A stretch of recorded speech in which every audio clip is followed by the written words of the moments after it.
This is the first of 3 heats in the women's 15. Top 6 advancing into tomorrow night's semis.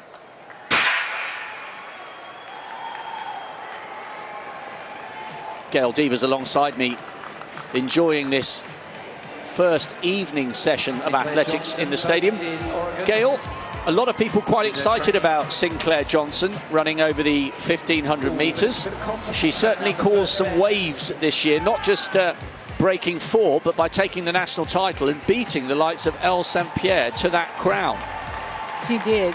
And you heard when they introduced her how everybody got excited. So we're looking forward to her doing great things.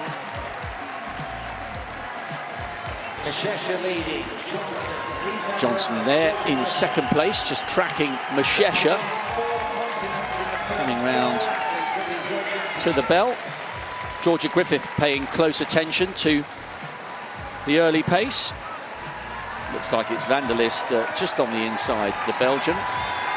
And Laura Muir, second from the rear, the Olympic silver medalist, finally getting her hands on a global medal. I was really pleased for her because she was brave in Rio. It was a funny final in Rio in 2016, the women's 15, and Laura Muir really got caught in no man's land, as it were, and she took the pace on and ended up getting outburnt. And that was a year where she was running 358s and 357s for fun.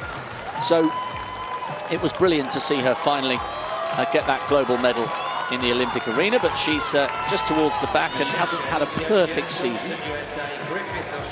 How difficult is it, Gail? Certain athletes seem to ride high from the confidence the season after becoming an Olympic champion, but you also see what I would sometimes describe as an Olympic hangover.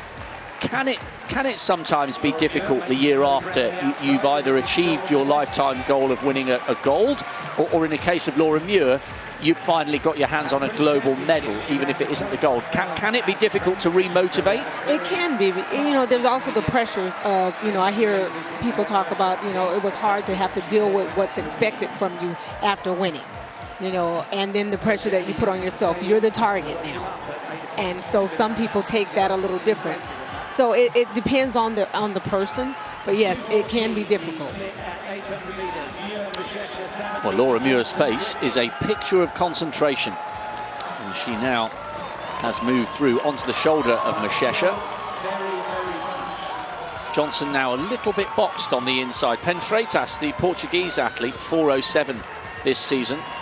By the way, women's athletics, the figures and the stats, sometimes we can overburden ourselves with statistics in athletics. I was thinking, Gail, when I used to watch the women race over the 15, there was something magical about breaking the 4-minute barrier.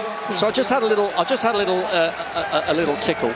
11 women have already gone inside 4 this season, and there's still a lot of athletics to come this year. 20 years ago, in the whole season of 2:02, only 5 did it.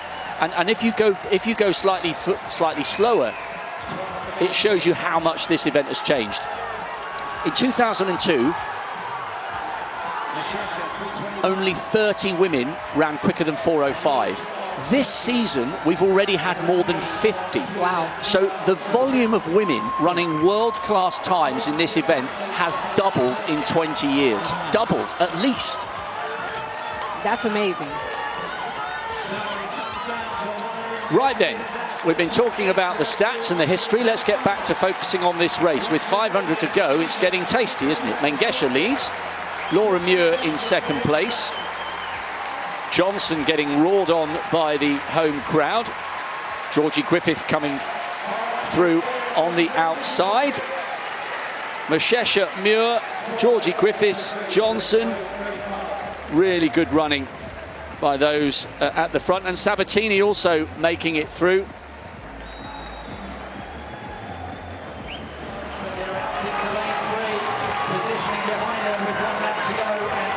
We've been talking about Faith Kipyegon. She's in control as they hit the bell. Listen to the roar of the crowd. They're really getting into this. Kipyegon leads. Jess Hull coming up onto her shoulder. 6th in the world indoors over the 3,000 metres, so she's got really good speed endurance in her legs. Jess Hull. Adele Tracy, the former British athlete now representing Jamaica, she's in the middle of the pack. St. Pierre trying to come up on the outside. Tanaka, the early leader, just beginning to find herself struggling on the inside and might get boxed.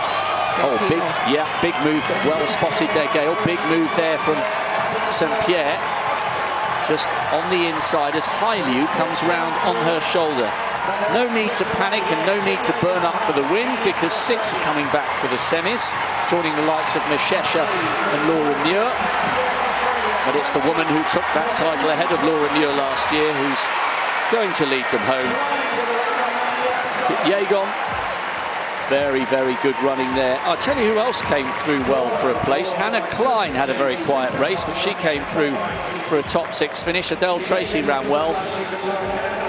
Good running there from Faith Kipyegon. Never troubled, never bothered, and I tell you what, she made 4:04 look like a job.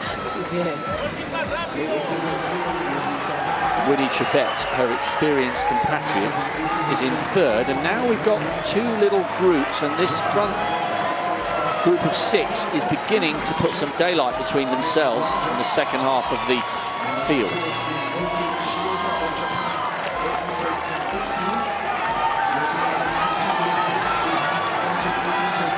Gail, I know you're involved in high school coaching and bringing your expertise, your passion and your talent to the fore to try and help find the next generation of American stars.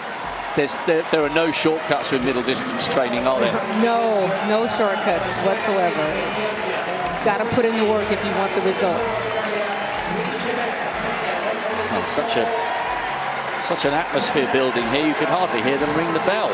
Yeah. They come round now with 3:50 to go in this 3rd heat to the women's 15.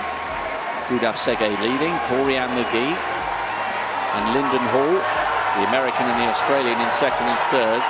Chebet still looks fine here in 4th, and Nanyondo looks like she's hanging on to an automatic spot here for Uganda, coming round in 5th. I'm just watching her.